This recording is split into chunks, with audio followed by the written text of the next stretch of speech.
Bueno, mis queridos hermanos, entonces estaríamos ahora ingresando al estudio número 18. El estudio número 18 en lo que hemos venido haciendo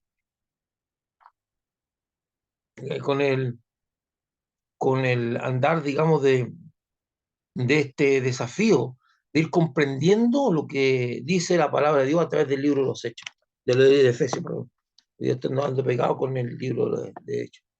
Entonces, vamos a ver que tenemos el estudio número 18. Bueno, tenemos ahí la presentación de Bethesda Casa Central, que está en este instante siendo bien fortalecida por el pastor Ronald después de algunas crisis que han pasado en Estados Unidos. Y también yo aquí como pastor de Bethesda Chile, eh, para las conferencias que se dan. Y estamos preparando unos buenos equipos también para lo que va a ser el PD, que es Propósito Driving, y también lo que es el Plan Peace, ¿vale? Que es un plan de evangelismo fuerte para el mundo, a través de lo que son los ministerios del pastor Rick Warren. Vamos entonces adelante. La serie de la carta de los Efesios, vamos a hacer el estudio número 18. Siempre hago la aclaración de que estamos en el estudio número 18, no estamos en el capítulo 18. Efesios tiene 6 capítulos y recién vamos en el capítulo 4. Veamos, vamos a leer del capítulo 4 estos 3 versículos que van a ser la fuente de inspiración para nosotros ahora, que van a constituir la fuente sobre la cual eh, vamos a trabajar hoy día, lo que es el estudio mismo. Veamos lo que dice Efesios 4, 22 al 25. Aquí es interesante porque aquí estamos hablando de cosas prácticas. Estamos viendo cosas que son totalmente prácticas y que tienen que ver con cuestiones de, digamos, del diario vivir, de cómo vive la gente. Entonces en estas cosas del diario vivir es sumamente importante entenderlo porque generalmente, y una de las cosas la cual siempre he batallado, es convertir el evangelio en algo netamente, no sé, ni siquiera espiritual, en algo místico, en algo de palabras bonitas, de dichos acá, dichos allá, pero no, que no se concreta en el diario vivir. El ser creyente, el ser cristiano es un estilo de vida, no es una filosofía contemplativa ni una religión, es un estilo de vida, una forma en que nosotros enfrentamos la vida que Jesús nos entregó. Y para poder hacer eso tenemos que ver qué es lo que dice Cristo Jesús en esto de enfrentar la vida. Entonces ser cristiano, ser hijo de Dios, es un estilo de vida, no es contemplativo. Entonces aquí Pablo, lo que vamos a leer a continuación, entra de lleno a dar definiciones de lo que se espera en este estilo de vida. Pablo está hablando ahora directamente hacia las, digamos, hacia las personas que son parte de este estilo de vida, que tienen que ser parte, porque son hijos de Dios, son creyentes, son las personas a las cuales Dios le ha dado la oportunidad de conocer. Entonces, vamos a entrar en esto de lo que es el estilo de vida. Entonces, veamos lo que Pablo está diciendo, que son cosas prácticas, hermano, son cosas claras que apuntan netamente a que la persona pueda entender cómo es lo que espera Dios de ella. Acuérdense que Jesucristo, durante la predicación de su evangelio, habló muchas cosas del día a día, del andar, de cómo debe comportarse. Entonces, el evangelio nunca se puede disasociar de lo que es la vida diaria. Hay muchos creyentes que tienen como una visión media extraña. O sea, yo soy creyente en la iglesia, en mis creencias, pero eso no debe involucrar mi vida. Entonces aquí Pablo entra de lleno a aclarar algunas cosas. Ya dejó de hablar de los fundamentos y ahora va al hueso. Y quiero decirle que durante mucho tiempo el apóstol Pablo constantemente está hablando de cómo debe ser la manera de vivir de las personas. Está hablando a las iglesias de Gálatas, de Efesios, a los Corintios, cómo es lo que se espera de ellos en el diario vivir. O sea, cosas muy prácticas. Entonces, leamos un poco acá, dice, en cuanto, estamos leyendo Efesios 4, 22 al 25, dice, en cuanto a la pasada manera de vivir, despojados del viejo hombre, que está viciado conforme a los deseos engañosos, y renovados en el espíritu de vuestra mente. Aquí quiero hacer un alcance. Dice, hay palabras clave. Despojar, despojados del viejo hombre. ¿Qué es lo que entendemos por despojar? Después dice, viciado y deseos engañosos, dice, y renovados en el espíritu de vuestra mente. Aquí ponga atención mucho a este texto, mucha atención, porque de alguna manera este texto muchas veces es mal interpretado. Mire, fíjese que dice, y renovados en el espíritu de vuestra mente, y no dice, y renovados en vuestra mente. Ahí le agrega la palabra espíritu, y al agregarle la palabra espíritu le cambia el sentido de interpretación a las cosas, totalmente. Es muy difícil, es muy diferente decir renovados en vuestra mente a renovados en el espíritu de vuestra mente. Y veamos más adelante. Y vestidos del nuevo hombre, creados según Dios en la justicia y santidad de la verdad.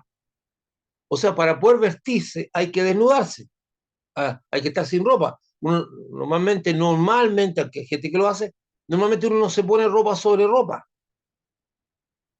Entonces, tenemos que entender qué es lo que significa despojar, sacarse, quitarse. Por lo cual, desechando la mentira, habrá verdad cada uno con su prójimo, porque somos miembros los unos de los otros. Veamos.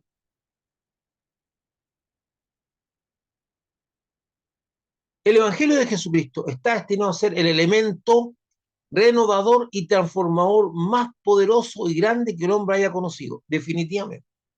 Reconocido por políticos, reconocido por filósofos, incluso reconocido por personas contrarias, hasta ateos, que las palabras de Jesucristo son un elemento renovador, cambiador, transformador del hombre. Y la gran virtud que tiene este elemento transformador es que es una transformación completamente voluntaria y que se ejerce en un poder, es un poder muchas veces no entendible, porque usted ve una persona que anduvo en vicio o que anduvo en delito y que se convierte y tiene un cambio radical en su vida. Muchas veces esos cambios es lo que espera la sociedad cuando introduce una persona a la cárcel, que ahí de la cárcel salga rehabilitado. Y algunos salen en apariencia rehabilitados, pero no están rehabilitados realmente. Y ellos están ahí digamos, a la espera de que se presente una oportunidad para volver a delinquir. Entonces no están rehabilitados. Pero cuando entra el elemento renovador del Evangelio del Señor a la vida de los creyentes, son transformados y unos tienen un cambio que se lleva por toda la vida, que, no, que los transforma. Entonces, el Evangelio de Jesucristo es un elemento, entre comillas, elemento, es un poder que está destinado a transformar al hombre y es el más poderoso que la humanidad haya conocido. Son miles, y diría yo millones de testimonios de personas que han visto su vida transformada, cambiada a través del Evangelio de Jesús. Esto lo ha hecho en ciudades, lo ha hecho en tribus, lo ha hecho en sociedades muy pequeñas. Jesucristo ha llegado hasta los lugares más recónditos con su elemento transformador y ha cambiado para bien a muchas personas. El ser cristiano o un discípulo de Jesucristo es un estilo de vida. Ahora, tal vez deba detenerme a decir que este elemento transformador también está destinado a mí. El Evangelio de Jesucristo debe ser un elemento transformador en mi vida. Si no lo es porque de alguna manera yo no estoy dando la atención. A lo mejor yo no tengo las urgencias que tiene una persona que está metido en vicio, o una persona que es un delincuente, o una persona que no tenga sentido de vida. Entonces a lo mejor yo no lo veo que debe hacerse grandes cambios en mí, pero todos necesitamos ser transformados y renovados por este Evangelio. Si no lo logro ver, es porque ni siquiera lo logro ver que soy un hombre pecador apartado de Dios. El ser cristiano o un discípulo de Jesucristo es un estilo de vida. No, vuelvo a insistir, no es una religión, no es una contemplación, es una forma en que nosotros vamos a enfocar la vida. Si no lo estamos viendo, si no estamos entendiendo eso, no estamos entendiendo nada. Es una forma que nosotros tenemos de vivir, influenciados por la palabra de Dios, guiados por la palabra de Dios, nuestras acciones diarias, nuestras decisiones diarias, nuestras conductas diarias están influenciadas por el Evangelio de Jesús, no están disasociadas, apartadas. Por eso el ser cristiano es un estilo de vida. Lamentablemente, algunas personas han transformado su vida cristiana o su fe en una religión, en una forma contemplativa. Ellos tienen una visión de vida diferente a la visión de vida que tienen que es lo que dice la Biblia. Incluso este último tiempo me he sorprendido, muy sorprendido, de un relajamiento que han tenido algunas personas en su lenguaje.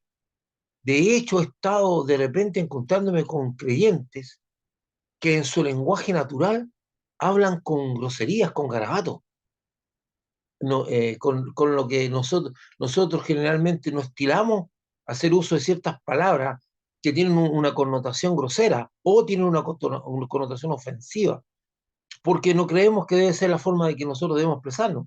Y eso marcaba mucho la diferencia entre los cristianos y no cristianos.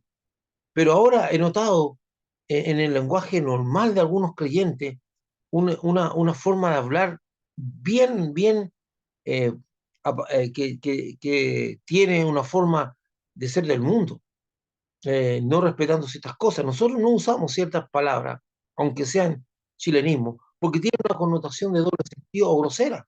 Y depende, y generalmente evitamos esas palabras por respeto a las personas.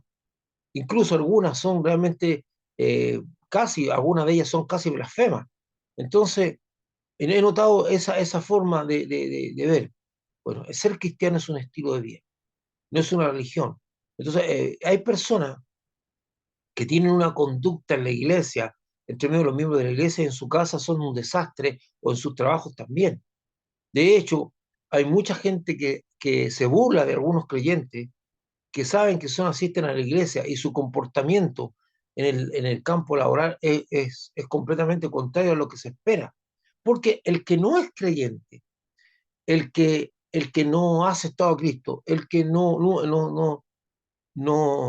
ha sido parte de una iglesia, por lo menos entiende el mensaje del cristianismo y sabe que de los cristianos hay ciertas cosas que se esperan.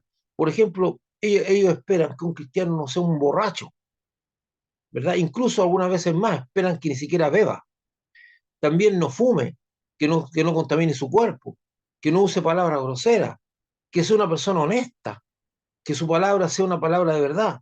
O sea, espera eso porque de alguna manera en las predicaciones en las calles o en alguna otra parte se ha transmitido el mensaje de Jesucristo y la gente entiende para dónde va.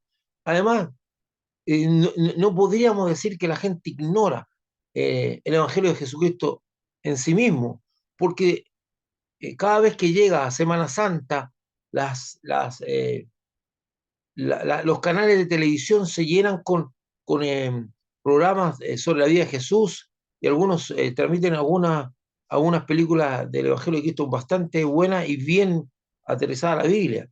Entonces, la gente ya tiene conocimiento de lo que es la palabra de Jesús. Lo que no tiene es el deseo de aceptar esa palabra de Jesús. Entonces, este estilo de vida no es parte del bien natural de cada persona. Este estilo de vida de ser cristiano, cuando nosotros nos convertimos, no es natural que nosotros vayamos por ese camino. Tampoco es natural que nosotros nos hundamos más en apartarnos. Entonces, este estilo no nos brota porque el pecado a nosotros nos afectó. El pecado original, nuestra naturaleza se vio afectada. Aunque las actitudes que involucra este estilo de vida son conocidas por todos, sin embargo, las personas eligen siempre vivir sus vidas ajenas a la vida de Dios. Porque es nuestra naturaleza. Nuestra naturaleza es carnal. o sea, que se basa en los deseos. Por esta causa, Pablo instruye a la iglesia de Éfeso de cómo debe ser su manera de vivir y conducirse en la vida. Esta enseñanza se constituye en un factor fundamental en el ministerio de Pablo, ya que se enfrenta a la forma de vida basada en la tradición del pueblo judío o se enfrenta a la forma de vida pagana de las comunidades cristianas gentiles recién formadas. Entonces Pablo tiene dos focos. Uno de los judíos que son conocedores de la palabra de Dios, que son conocedores de los mandamientos, más bien dicho, de Dios, que son conocedores de la ley de Dios, pero que han forjado su vida en tradiciones, han tomado esa palabra, la han convertido en tradiciones y las han invalidado. Ya no tiene ese poder y tampoco cumple su mandamiento. Lo hacen todo por tradición. Entonces Pablo se enfrenta a una comunidad que debe ser instruida en la manera de vivir. Recuérdense que Jesús llega a la tierra, viene aquí al mundo y dice, oíste que fue dicho, mas yo os digo, no es que Jesús esté cambiando la palabra de Dios, sino que le está dando el sentido que muchos no tenían. Y para muchos era sorprendente. Por eso la palabra de Jesús golpeó al pueblo, porque era con autoridad y sorprendía. Entonces había que reeducar al pueblo o darle el sentido. Habían tomado un sentido demasiado religioso. Entonces Pablo se ve en la necesidad de que este pueblo pueda entender el sentido de la palabra de Dios y hacerla más cercana al corazón. Por eso el Señor en Ezequiel llega a decir que pondré su ley en su mente y las escribiré en su corazón, porque realmente había una disociación de la mente y el corazón. La gente pensaba una cosa, hacía otra, y lo que pensaba muchas veces era una distorsión de la palabra. Y por otro lado, aparecen las comunidades cristianas gentiles que hayan sido formadas en el paganismo, en costumbres horribles de manera de conducirse en la vida, con idolatría, con crímenes, con digamos, costumbres sexuales relajadas, costumbres sociales también muy, muy ajenas a lo que es la palabra de Dios. Entonces se ve en la necesidad de decirle, oye, esta forma en que ustedes vivían antes ya no es la forma en que deben vivir. Entonces, pero ellos se deben preguntar, ¿y cómo va a ser la forma de vivir?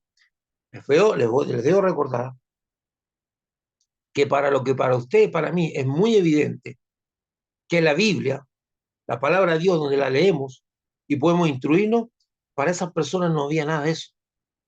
No había palabra de Dios. La Biblia, para los judíos estaba el Antiguo Testamento, pero para los gentiles no había nada.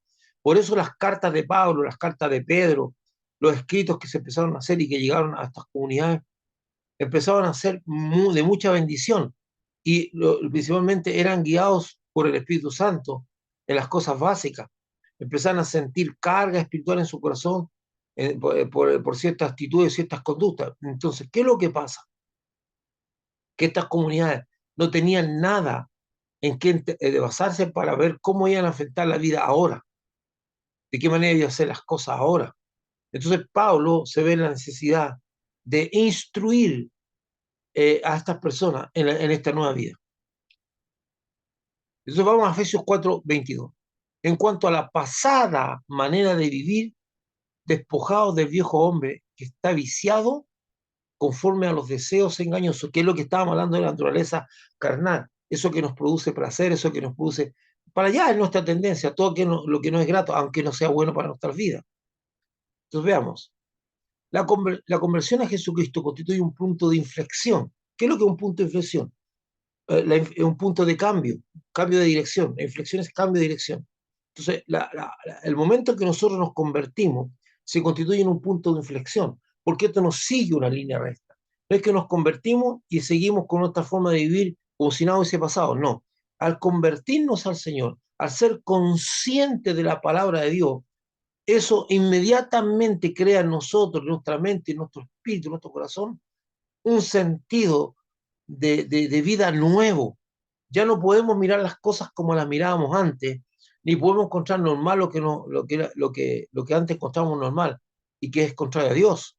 sino que se convierte en un punto de inflexión, cambiamos la dirección de nuestras vidas y nos proyectamos hacia Dios, nos vamos en la dirección de Dios y eso debe ser así. Sin embargo, ese punto de inflexión muchas veces queda tapado, queda obstruido, porque algunos creyentes entran en un cambio de dirección, pero no avanzan, se quedan ahí. Saben que el camino correcto tiene una dirección contraria a la que traían, pero se quedan ahí, no quieren avanzar más.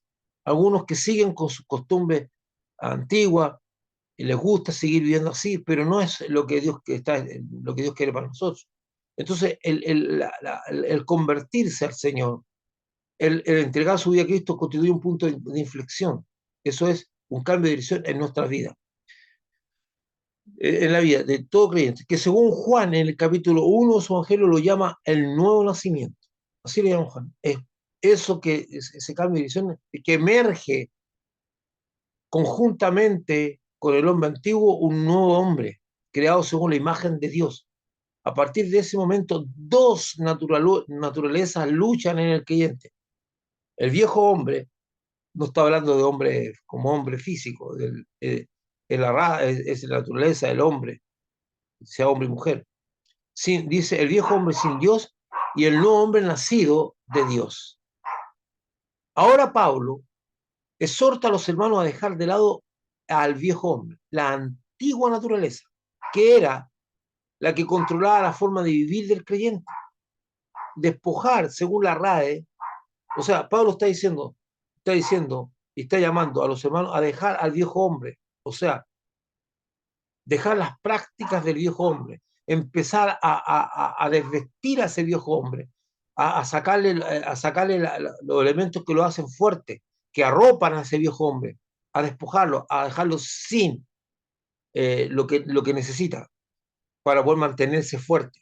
Entonces, despojar, según la RAE, es privar a alguien de lo que goza y tiene, y eso es súper importante, porque el viejo hombre dice que goza conforme a los deseos engañosos, apela a la naturaleza humana, de lo que es el placer, de lo que me produce gratitud, de lo que me produce gozo.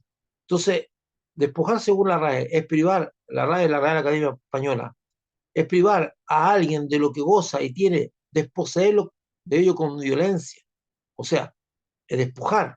Entonces, es interesante porque cuando Pablo dice despojado del viejo hombre, o sea, dice, ya, no le des ni siquiera un punto, hazlo con fuerza. Esta es la razón del por qué el creyente le es tan difícil dejar de lado la vieja naturaleza.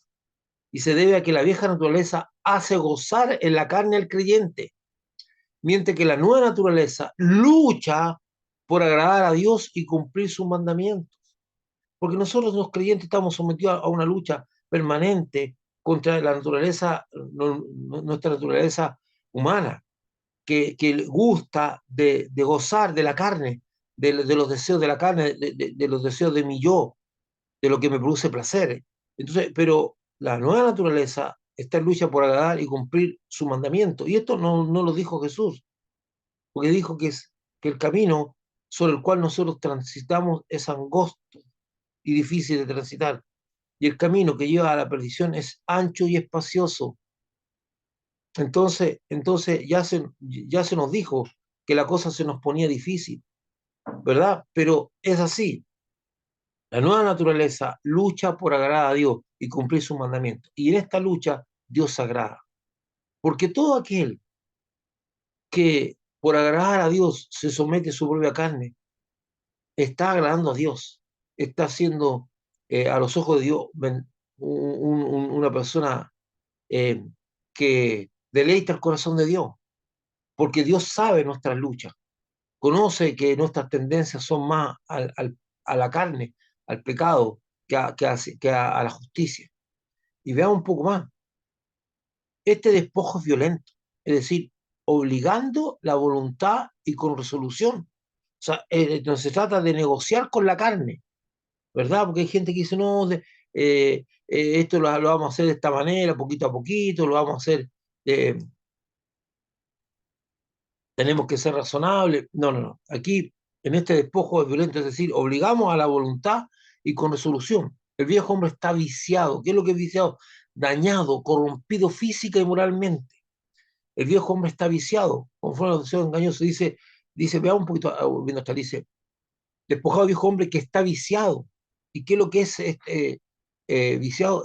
Está dañado y corrompido física y moralmente. Eso es viciado. Dañado y corrompido física, está corrupto. Algo que está corrupto está en descomposición y está podrido. No causa bendición.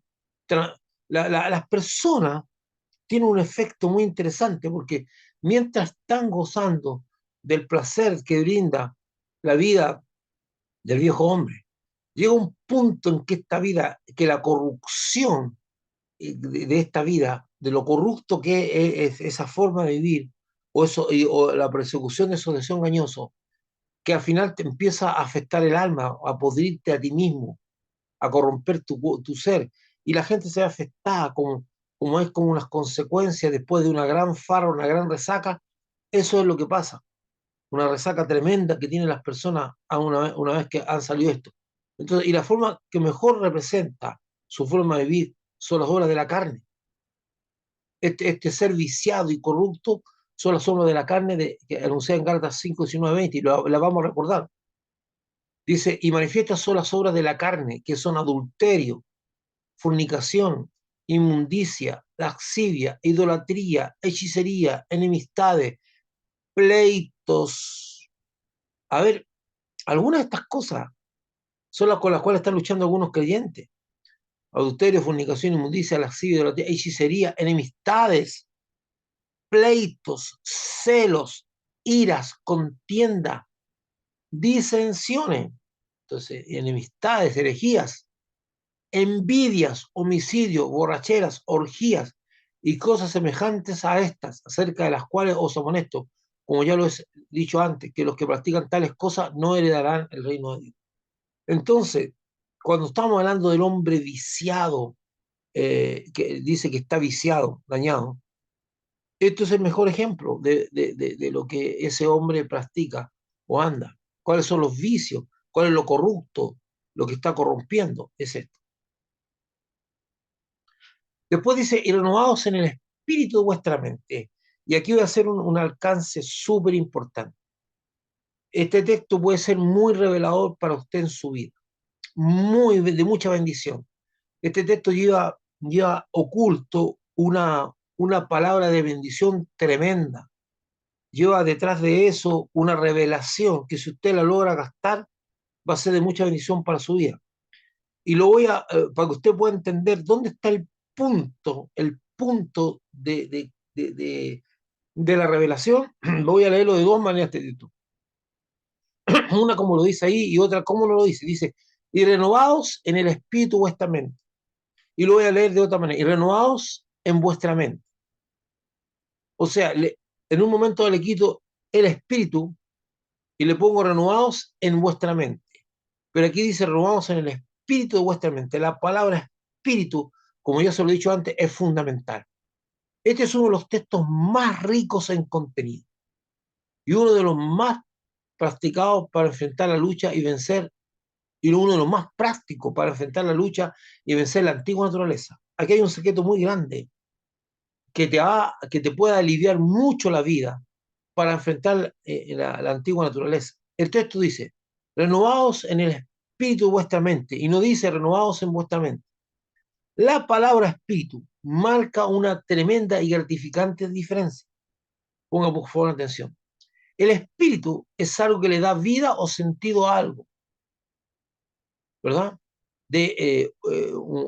Uno de los ejemplos más patéticos cuando una persona no entiende una ley o de repente una cosa o un delito o cualquier cosa se escapó del contenido de la ley, no hayan cómo aplicarla a un caso particular. Entonces, ¿qué es lo que hacen? Van al génesis de la ley, cómo se originó. Entonces dice, vamos a rescatar el espíritu de la ley. Y cuando dice el espíritu de la ley, usted ha escuchado muchas veces, vamos a rescatar el espíritu de la ley. Quiere decir, vamos a rescatar lo que le dio vida a esta ley, por qué la ley se hizo, qué le dio sentido, lo que le dio vida. Entonces, cuando hablamos de el Espíritu, estamos hablando que da vida eh, a la ley. De hecho, por ejemplo, en Apocalipsis dice que el espíritu de la profecía es el testimonio de Jesucristo. ¿Qué significa eso? Que lo que le da vida a la profecía es el testimonio de Jesucristo. Entonces, vamos a entender que la palabra vida, que la palabra espíritu es lo que le da vida. De hecho, cuando nosotros morimos, nuestro espíritu se separa de nuestra alma, el espíritu vuelve a Dios que lo da y nuestro ser y no, nuestra alma, nuestro cuerpo, y nosotros morimos, dejamos de existir, porque ya no tenemos el aliento de vida, que es el espíritu que Dios puso en nosotros. Entonces, el espíritu es lo que le da vida a algo. Entonces, uno de los ejemplos que nos permite entender mejor esto es cuando no sabemos cómo aplicar una ley en un determinado caso. Entonces decimos que debemos recurrir al espíritu de la ley, es decir, qué fue lo que le dio vida y sentido a la ley cuando se dictó. Tener un control de los pensamientos o renovar la mente es muy difícil o casi imposible, ya que los pensamientos y la actividad mental fluyen en forma natural. Usted no anda programando lo que piensa. De repente hay pensamientos horribles que pueden venir a su mente y dice, por qué se están viniendo estos pensamientos? O pensamientos buenos. O de repente usted está conduciendo y su mente está vagando, divagando. La mente es algo muy activo. Usted muchas veces no tiene un control claro de sus pensamientos. Usted no sabe cómo decirle, tú vas a pensar esto. Nosotros podemos tener un control sobre la meditación, lo que podemos meditar, lo que podemos pensar, lo que podemos, leemos, por ejemplo, la Biblia y meditamos, o algunas veces estamos en una conversación, estamos meditando. La meditación podría ser orientada. De hecho, en la Biblia el Señor nos dice que debemos meditar en su palabra, o sea, orientar nuestros pensamientos a un texto, a una palabra. Pero cuando no estamos en una acción de meditación, nuestra mente vaga por todos lados. Nuestros pensamientos fluyen en distintas direcciones. No tenemos un control de esos pensamientos, no tenemos un control de lo que estamos pensando. Pensamos, no nos damos cuenta. Quisiéramos de repente poder decir, bueno, voy a tener un control sobre mis pensamientos, pero mi mente vaga por muchos lados y mis pensamientos. Entonces, tener un control de los pensamientos, renovar la mente, es muy difícil o casi imposible, ya que los pensamientos y la actividad mental fluyen de forma natural. Yo le puse, oye, mente, tú vas a pensar puras cosas buenas, o vas ¿cómo logro eso? ¿Cómo logro eso?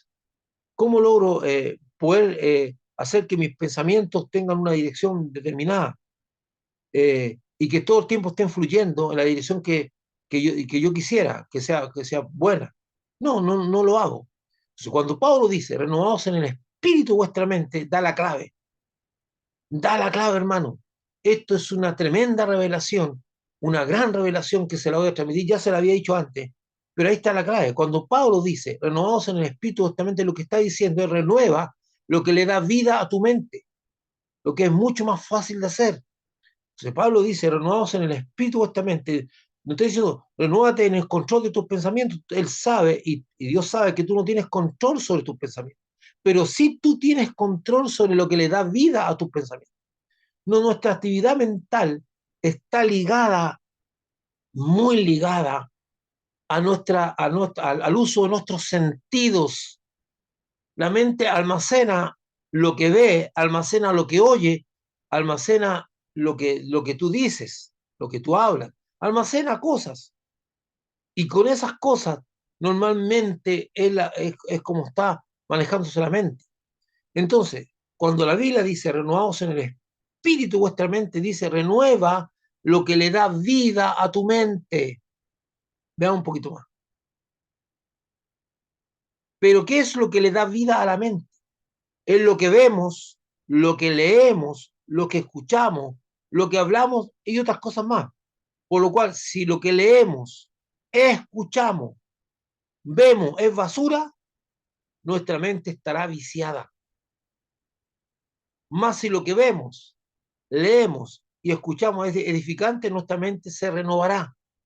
Entonces nosotros tenemos que seleccionar qué está entrando en nuestra mente y no siempre lo hacemos. Entonces es mucho más fácil renovar con lo que yo alimento mi mente que renovar mis pensamientos. Hay muchos cristianos que se sienten culpables porque sus pensamientos algunas veces no son los que debieran ser. Algunas veces son pensamientos senos, son pensamientos, algunas veces son pensamientos de venganza, son pensamientos no medios fuera digamos, de un orden social. Pueden ser de muchas maneras negativos, pensamientos negativos. Entonces se azotan y dicen, pero ¿por qué en mi mente hay? Pero muchas veces lo que están oyendo, lo que están viendo, lo que están consumiendo es violencia, es cosas que son de un contenido sexual alto, o son contenidos de cosas donde hay engaño, donde hay traición, donde hay una serie de cosas. Entonces la mente se queda, está siendo alimentada por eso, lo que le está dando vida a la mente es lo que estamos viendo, lo que estamos escuchando, lo que estamos hablando. Entonces, Pablo dice, en un secreto extraordinario, tú tienes un fácil control sobre lo que ves, sobre lo que oyes, sobre lo que escuchas, sobre lo que hablas. Eso es fácil controlarlo. No es fácil controlar los pensamientos. Cuando tú tengas el control y empieces a escuchar, a leer, a hablar y a ver cosas edificantes, tus pensamientos van a cambiar porque dice, renovados en el espíritu de vuestra mente, renueva lo que le da vida a tu mente, renovados en el espíritu, porque renovar los pensamientos y hacer pensamientos nuevos no es fácil, como dije anteriormente, es casi imposible tener un control de los pensamientos, pero yo puedo tener un control sobre lo que alimenta mis pensamientos. Y si yo elijo bien, lo más probable es que el fluir de mis pensamientos sea muy, muy bueno.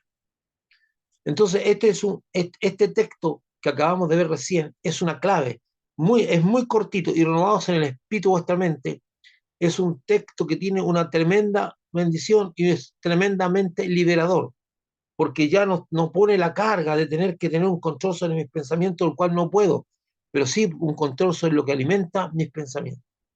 Veamos el versículo 24, dice, y vestíos del nuevo hombre creado según Dios en la justicia y santidad de la verdad. Pablo ya ha hecho dos mandatos imperativos de parte de nuestro Señor Jesucristo. Estos mandatos que ha dado Pablo no son una cosa que a él se le ocurrió, sino que son la palabra de Jesucristo puesta en su boca. ¿Cuál fue el primer mandato? Despojarte del viejo hombre. Ese fue el primero. Y segundo, renovar el espíritu de vuestra mente.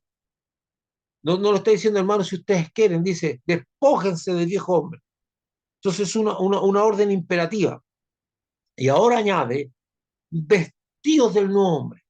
O sea, primero dice que te despojen, vístete del antiguo hombre, renueva el espíritu de tu mente y ahora vístete del nuevo hombre. Tres mandatos imperativos. El despojarse del viejo hombre es como quitarse las vestimentas. El despojarse del viejo hombre significa dejar de prestarle atención a los hábitos viciosos que practican y dejar las prácticas pecaminosas que nos eran habituales, y Pablo ordena imperativamente vestirse un hombre creado por Dios en su justicia y santidad.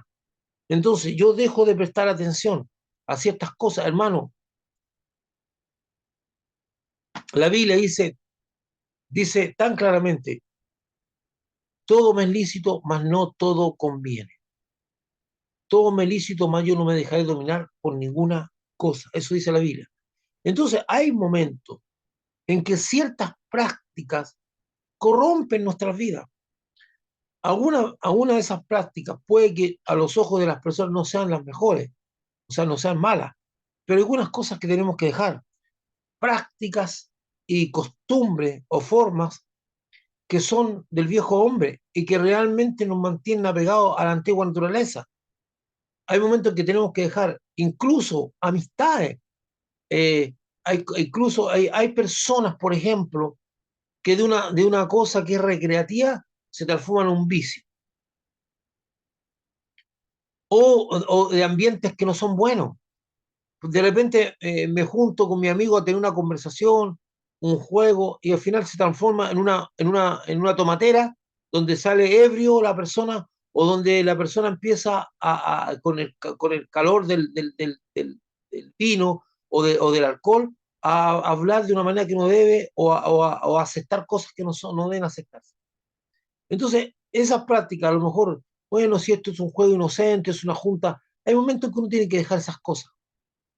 No porque sea antisocial ni nada, porque sencillamente me están haciendo daño. Entonces, esos deseos engañosos no tienen que ver con cosas que me están dañando. Entonces Pablo dice, sácate de esa ropa y vístete del nuevo hombre, creado según la justicia de Dios. Entonces, alguna vez hay ambientes donde yo no debería estar, no porque la gente sea mala o no, pues sencillamente el ambiente no es propicio para que yo me vista del nuevo hombre, sino que y hay cosas, hay ciertos, como dije yo, hay personas que de repente transforman algunas cosas en vicios, como les pasa a los niños y a los muchachos que estos juegos ahora de computación y todo, eh, con el teléfono y todo, los tiene alguna vez inviciados, los tiene agarrados de tal manera que su actividad diaria ni siquiera hacen ejercicio, ni siquiera salen de la casa, no saben jugar a otra cosa que no sea estar metido en eso, porque es la naturaleza del ser humano, ir a todo lo que produce placer, pero esas cosas están destruyendo a la persona.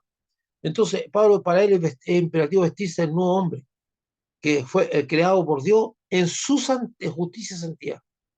Entonces, vestirse un nombre es vivir en los mandamientos y ordenanzas de justicia y santidad de Dios.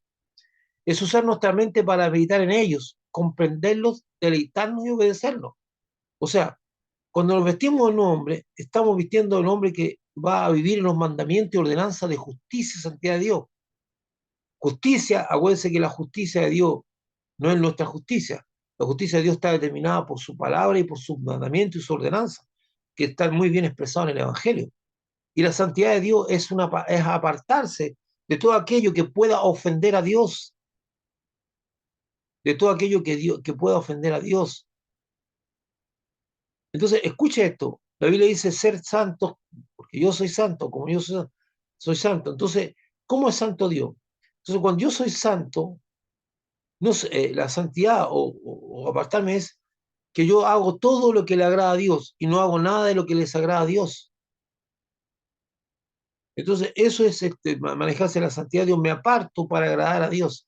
En suma cuenta, si lo puedo resumir, la santidad tiene que ver con agradar a Dios, andar en lo que agrada a Dios. Y claramente Dios ha expresado en su palabra lo que a Él le agrada, ¿verdad? Dice que lo amemos a Él, que practiquemos la verdad y una serie de cosas más. Entonces, dice, es usar nuestra mente para meditar en ellos, en los mandamientos, comprenderlos, deleitarnos y obedecernos. La palabra de Dios debe producir deleite en nosotros, no debe ser gravosa. Los mandamientos de Dios no deben ser gravosos, sino que deben ser algo que nos produzca un placer. Qué rico lo que me está diciendo Dios. Aunque mi naturaleza sea como reticente a esto. Entonces yo fijo mis pensamientos en una palabra de Dios. Entonces, el vestirse en un hombre es eso. El vestirse en un hombre no es una cuestión solamente teórica o una cuestión mística. No, no es eso, es algo práctico. Significa que cuando yo me he visto el hombre, como yo no estoy siguiendo las costumbres antiguas del viejo hombre, ahora, ¿qué es lo que hago? Trato de ver qué es lo cuáles son los mandamientos y ordenanzas de Dios. Las medito en ellas. Pongo mi mente a pensar sobre ellas. Las comprendo o trato de comprenderla, me deleito y las obedezco. Perdón, eso que acabo de decir es lo que es el nuevo hombre. Bueno, la gente dice, ¿cómo me he visto un hombre? Esto no se trata de hacer simulaciones así como hacen algunos que toman el arco de bronce y simulan que tienen un arco. No, hermano, esto no es una cuestión de locuras extrañas. Esto son cosas prácticas. Y vestirse un hombre es lo más práctico que hay. Y vuelvo a decir, es andar en las ordenanzas y mandamientos de Dios, es meditar en su palabra, es comprenderlo, es deleitarlo y obedecerlo. Eso es práctico, no es una cuestión contemplativa. Cuando yo me despojo del viejo hombre, despojo de las antiguas costumbres que tenía de forma de vivir, por eso yo le dije que La conversión es un punto de inflexión. ¿Qué es lo que es un punto de inflexión? Un cambio de dirección. Yo me convertí y no puedo ni debo poder seguir pensando como pensaba antes. Si usted hace un análisis de su vida y usted empieza a mirar cómo pensaba antes de convertirse, su vida después de convertirse nunca más volvió a ser la misma, porque usted no pudo seguir pensando como pensaba antes. Ya no piensa como pensaba antes, ni mira las cosas como la vida antes. A partir del momento que se convirtió, usted ya mira las cosas de una manera diferente. Y hay cosas que usted no puede seguir haciendo o que antes la encontraba normal. A lo mejor para usted, antes de convertirse al Señor, usted tenía este pensamiento: el que me la hace, me la paga. Un pensamiento de venganza, de ver las cosas. Pero usted se convierte al Señor y el Señor Jesús le dice que esto no es así. Y usted ya no puede seguir mirando las cosas de antes. Usted ya no puede seguir maquinando una venganza o una cosa así, porque ya no está en sus patrones. Tuvo un punto de inflexión, un cambio de dirección. Puede que sea difícil para usted, pero eso es lo que agrada a Dios y eso es lo que marca. En Efesios 4:25 dice: por lo cual, desechando la mentira, hablar verdad cada uno con su prójimo, porque somos miembros los unos de los otros. Ahora Pablo empezará a referirse a conductas, acciones o actitudes muy prácticas que debe ser parte de la vida de todo creyente. Pablo hablará de acciones que no se deben hacer y acciones que se deben hacer, de cosas que no se deben hacer y de cosas que se deben hacer. La mentira es algo que algunos practican como un estilo de vida. Cada vez que quieren lograr algo y quieren salir de una situación adversa, practican la mentira. Cuando quieren lograr algo, practican la mentira, o cuando quieren salir de una situación adversa. La mentira llega a internalizarse, a ser parte dentro de nosotros, tanto en las personas que algunas ni siquiera se dan cuenta que están mintiendo. Además, debemos recordar que las palabras de Jesucristo en Juan 8:44: vosotros sois de vuestro padre el diablo. Me salto un poquito ahí. Cuando habla mentira, de suyo habla, porque es mentiroso y padre de mentira. Entonces la mentira es un atributo del diablo. Entonces dice que él genera mentira. Entonces la mentira, es la práctica de la mentira, para algunos como un estilo de vida, ni se dan cuenta que usa la mentira para salir del paso. Y llega la mentira a ser tan real en su mente que creen que es la verdad, porque ya la han internalizado. Por lo tanto, la práctica de la mentira es estar en línea con el diablo. Suena fuerte, hermano, pero es la realidad para usted y para mí. Cuando yo miento, me alineo con el diablo. Cuando yo miento, me pongo, porque Jesús dice que Él es padre de mentira, porque es mentiroso. Entonces, la mentira es algo que algunos practican como un estilo de vida. Cada vez que quieren lograr algo o quieren salir de una situación adversa, practican la mentira. La mentira llega a internalizar tanto en las personas que algunos ni siquiera se dan cuenta que están mintiendo. Además, debemos recordar, como dice la palabra de Jesucristo, que la hemos visto. Por lo cual, Pablo nos indica que debemos desechar. ¿Qué significa desechar?